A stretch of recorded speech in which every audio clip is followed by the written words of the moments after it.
What's up, world? Check it out. Today we're going to talk about how to plan when you're going out on a trip or when you're going out to go to another state to go visit your family members and you think that you ain't going to be able to track your food. So how to plan so when you go out on a trip, how to plan on how to stay with your workouts and how to eat. But the most important thing is eating, because that's where everybody screws up, and I have a lot of clients that I talk to and there is no excuses.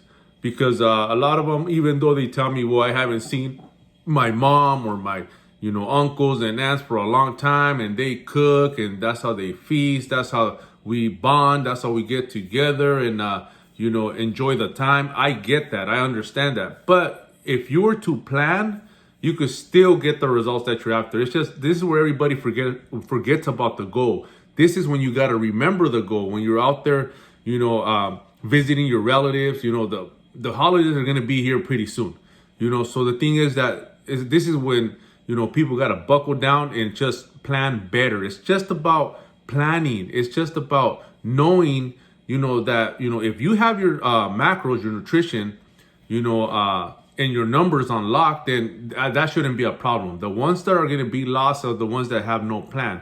That's why I keep saying a plan is better than no plan, because situations like these that are gonna come about where you have to go on a trip, or you're gonna go on a family vacation, you always have your numbers to go by. You start reading the back of the food labels, and you start knowing, okay, you know what, this fits my macros, this doesn't, and so on and so forth. But people that don't know, they're just guessing, and you ain't gonna get results like that. So the tips that I have here for you guys to always look out for, and what I tell my clients also to do is like, damn girl, how do I set up when I want to have this dinner or I want to have this breakfast with my family? I'm like, simple. In the morning, if you're going to have that breakfast with your family, then go ahead, you more or less know how much protein, carbs, and fat you should be eating.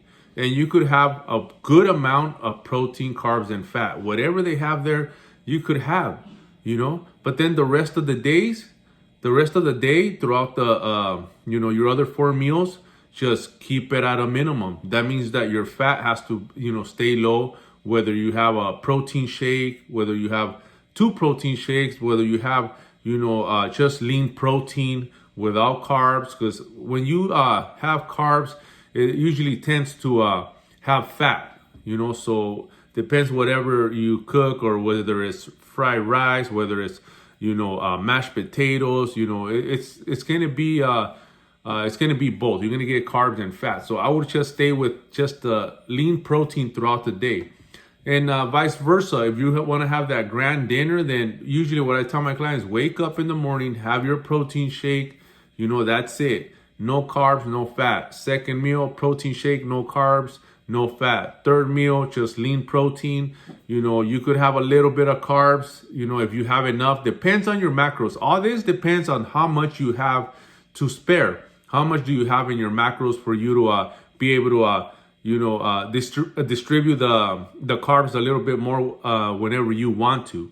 So there's a lot of people that don't have that much room. So you just got to see where you're at, and this is why it's important to have those numbers, your protein, carbs, and fat, how much you should be eating.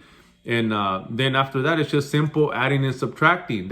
Stop making it complicated. It's just, if you went over, then next day, to scale back. If you, didn't reach your goals, then that you got to add some more food. It's simple adding and subtracting. There's no need for you to split hairs. That's why I tell all my clients, stay under single digits. If your protein intake is 175 grams per day, well, then you could stay at 170, 171, 173, 169, under single digits, not over. When you're in a deficit, you stay under.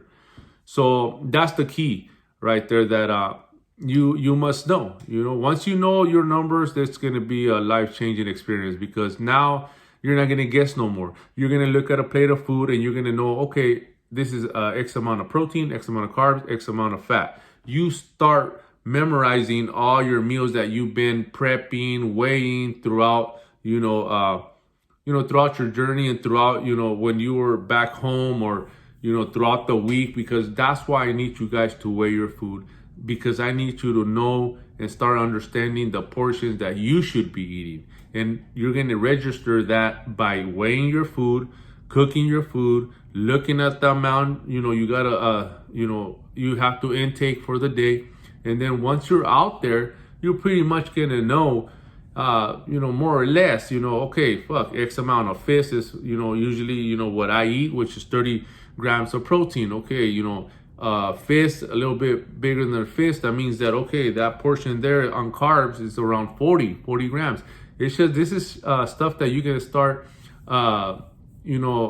memorizing. So when you're out there, you still stick to the plan. You still get the results that you're after. There's no need for you to quit or stop or worry about, oh man, I'm going on vacation. I know I'm gonna crack. I know this is gonna be a lot of food. I know that I'm gonna be pressured. Nah, you're just telling yourself a bunch of bullshit that you shouldn't talk to yourself in that manner. You have a plan to adhere to, and you gotta stick to it. Now, you're able to manipulate the macros. You're able to shift the portions so you could enjoy those meals with your family, with your relatives, with your friends that you're visiting that you haven't seen for a long time, without having a sourpuss face, or without you being deprived and feeling deprived from those meals, or that time that everybody wants to enjoy and bond with the family. Food is one of the main the main thing that people use as bonding. Food is always going to be there. It's just you knowing and being aware of how much you should be consuming. And that's pretty much it. When you go on a road trip, wherever you go, once you have your number, it's going to be a lot easier. It's going to be